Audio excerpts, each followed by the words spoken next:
Hello everyone, I'm 13-year-old Libby. I don't like 21 Pilots, but an emo, energy drink consuming, link smelling boy in my scout group does, so I'm systematically learning off their entire discography in order to impress him. Nobody has told me I'm shit at maths yet, so I think I'm going to be an astrophysicist for NASA. I don't really like astrophysics, but I'm really interested in the secrets that NASA are keeping from me. I like to know everything. I really love to read, and I've just finished my first run-through of the Twilight books, and it's not yet occurred to me that I will write something I love as much as I love Twilight. I met Paul in Scouts, where he was the most annoying person in the room. He would play his shitty music on his shitty smartphone through full volume, and unfortunately, I still know all of the lyrics to Mr. Brightside. But it's okay, because I was the second most annoying person in the room, so it was pretty much a match made in heaven. Paul thinks that me reading is really cool, and I still love him for that. I love romance novels and reality TV and skinny jeans and Imagine Dragons, but what I really, really want, more than anything in the world, is to be cool. I want to be interested in cool things, like vegetarian food, and Adidas clothing, and manga. So I'm kind of having an identity crisis. I think that's why I first joined the creative writing class. I was living in my stepdad's dad's house, and it was the first day of second year. I was pretending to be hungover because I thought that was cool. I was flicking through the free magazine, and I saw that there was an advertisement for creative writing classes. I'd never done anything like that before. Up until this point, I kind of hated all of the extracurricular activities that my parents forced me to do. Swimming, sailing, violin, choir. They were all taught by people who were put under pressure by the parents to make their kids scholarship ready. We were put under pressure to perform well, to do tests, to produce things. And then I walked into my first creative writing class. There was biscuits on a long oval table, and people were throwing things at each other. The teacher had tattoos and was talking about Drake's music to a 15-year-old with a mohawk. And they were talking to each other as if they were equals, which I'd never seen before. We were given a prompt and 5 minutes to write. And when I started writing, I couldn't stop. I was on fire. This was amazing. Finally, I could write about all of the things and no one would interrupt me. So, even though it was my first class, when the teacher asked who would like to read out what they'd written, I volunteered.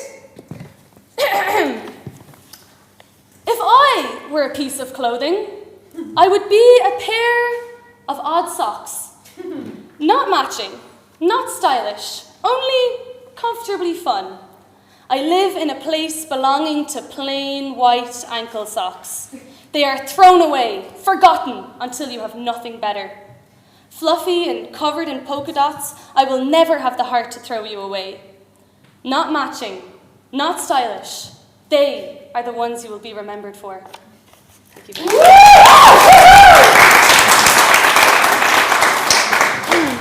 And then the others read out what they'd written. And oh my God, I was astounded. These people were real writers. They'd written about their granddad's white starched linen shirts and the first panties that ever stained with period blood. And I was so jealous. I wanted to have what they had. Very soon, Saturdays 2 until 4 became my favorite part of the week. Saturdays 2 to 4 became my favorite part of the week. It was the first thing I'd ever decided I wanted to do all by myself. I didn't do it because I thought it was cool. I didn't tell any of my friends about it. I didn't do it because my parents thought I should, and I certainly didn't do it for my CV. I did it because I loved it. And even though I was a pretty good writer, I wasn't the best in the class, and I barely ever wrote outside of the class. But I was starting to suspect that maybe I wanted to be a writer. But I didn't think I had the self-discipline for it. I didn't think I had what it took. So instead, I decided to focus on my boyfriend. Even at the time, I knew my relationship with Paul was not normal. We were too intense for each other. He had a lot of feelings, even more so than me. He was intelligent, but he was emotionally immature. He believed that because he'd experienced pain, he automatically had something interesting to say about it. He had beautiful, delicate features and never carried my school bag for me. He was my best friend. Paul represented to me how interesting life could be. Not necessarily nice or easy, but interesting. He made the good girls I was friends with in school seem so boring. I mean, they weren't allowed to wear makeup and still played make-believe games, whereas I did my eyeliner and mascara every day and had red hair. But even though I didn't know it at the time, I was also playing make-believe. Paul was the first person that I had adventures with. I mean, this kid had enemies. He got in fights, he smoked cigarettes, he'd had friends who'd had sex, and I loved all that. So Paul convinced me a lot of Saturdays to skip the creative writing class and go loiter in the book centre with him or buy the cheapest thing off the menu in McDonald's, which I always had to pay for. I wish I'd gone to those writing classes. I wish I'd given myself a shot at being a real writer. But I guess I loved the way that I felt around Paul. It was so different from my life with my friends and my parents and at school. It was bold and messy and dramatic, and even though I didn't know it at the time, what I was searching for was good writing material. That wasn't supposed to be funny. Turns out I hadn't fallen in love. I had been crushed. Paul's third-year Christmas exams were too stressful for him, so he dumped me because the relationship was too much to handle. What falling in love felt like, I wouldn't know until I turned 17.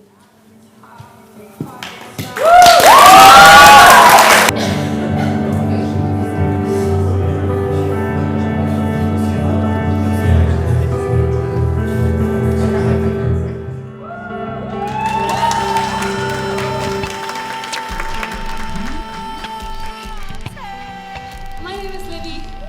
I hate my name now. I'm 17, nearly 18. I write poetry about how no one loves me and listen to sad Hosier songs on repeat. I've had a lot of different friends, but none of them have ever really stuck, so I think I'm just going to hold out until college. I'm sure I'll be a completely different person then. I'm trying my best to be a good person. I buy my clothes from charity shops. I try to do yoga every day.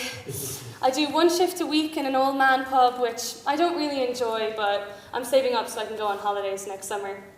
I don't have a favourite colour, food, book, or TV show, because I normally just pick whatever my latest boyfriend will be impressed by.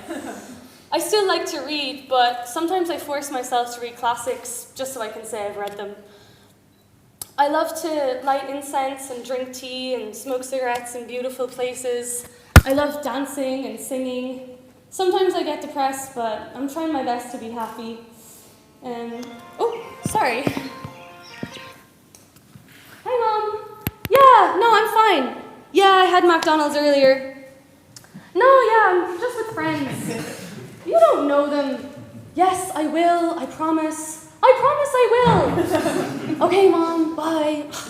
Sorry about that.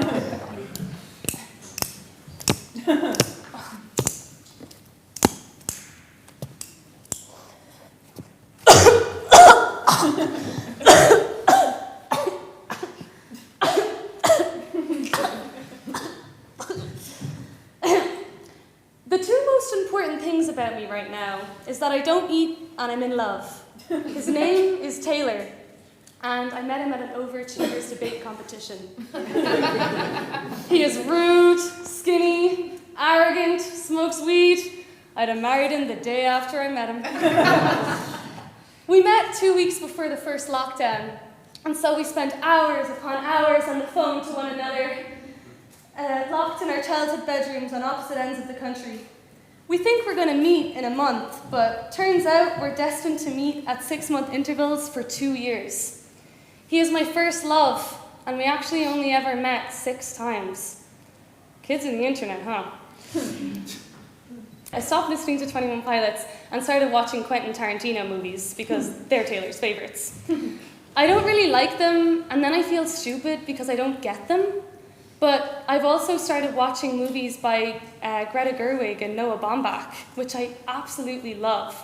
And I've also started watching YouTube videos of writers who live in big glamorous cities like London and LA and Cork, and it just seems so glamorous.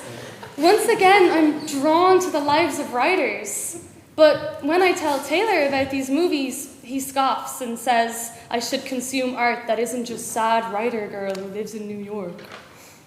The writing classes that I'd love so much had been moved to Zoom, and going to them was the very last thing that I wanted to do. The whole point of the classes was the spontaneity of them, the feeling that anything could happen whilst you're there. So I disappeared.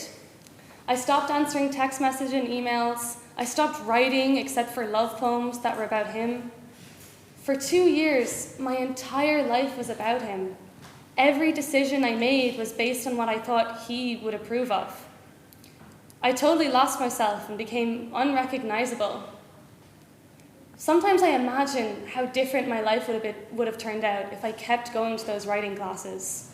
And of all the times in my life, I find this part the most difficult because I was so lost and I didn't even want to try to find out who I was because I was too obsessed with trying to get Taylor to fall in love with me. Once again, I'd chosen a boy over my writing, and I'd chosen somebody else over myself.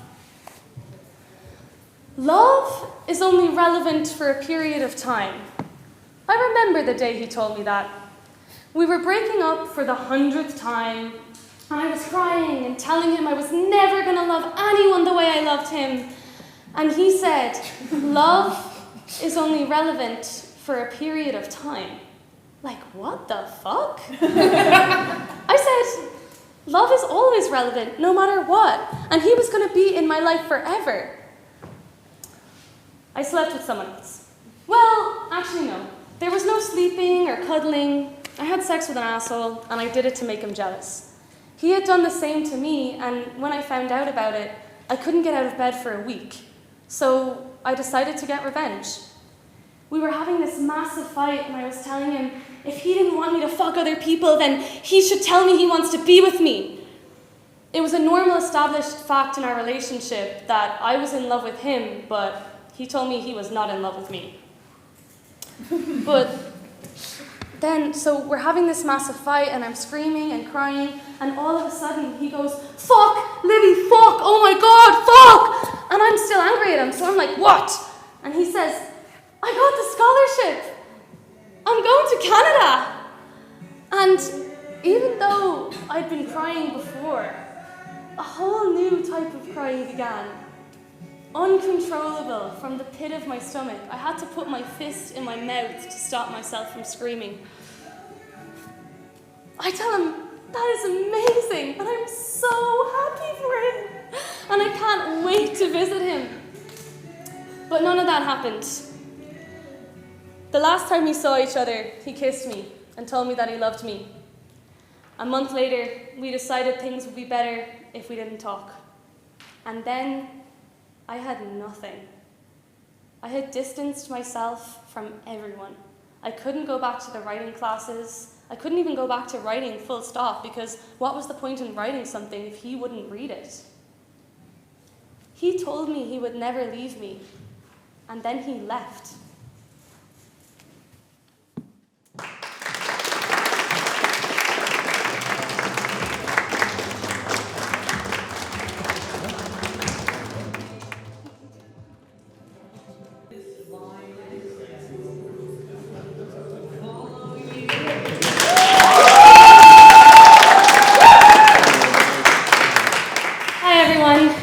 I'm 21-year-old Libby.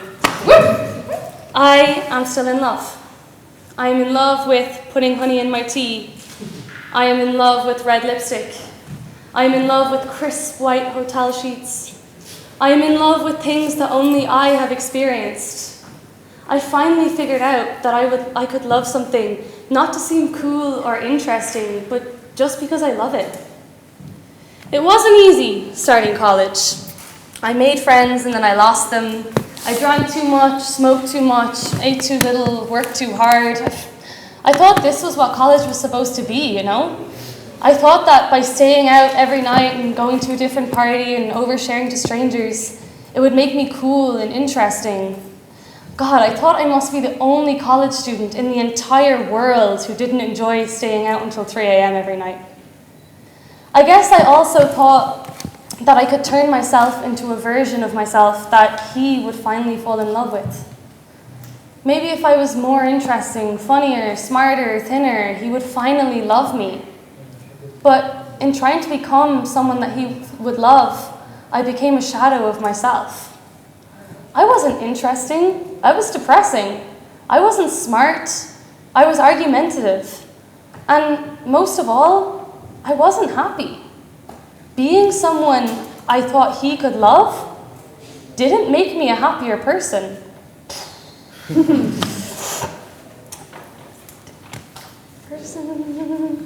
so sorry. I was lonely and lost. Okay, I was lonely and lost and heartbroken, and I hated Dublin.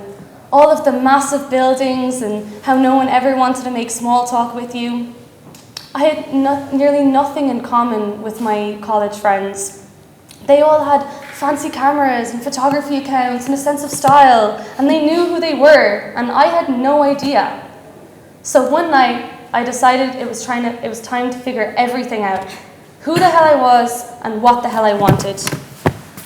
I should really clean my flat, try to make this beautiful, try to make it work. It isn't working. I miss Taylor. It's my phone. I'm addicted to my phone. No, it's society. It's society and everything wrong with society. Ah! It's time to start again. Maybe all we need is more time. Like, we think the second we feel happy, we're just magically healed from our heartbreak, but it doesn't work like that. We're told not to dwell on the past, but I've learned so many things from the past. So maybe I will buy the 21 Pilots vinyl. Made in 2009, it was old even then when I loved it. What am I saying? I still love it.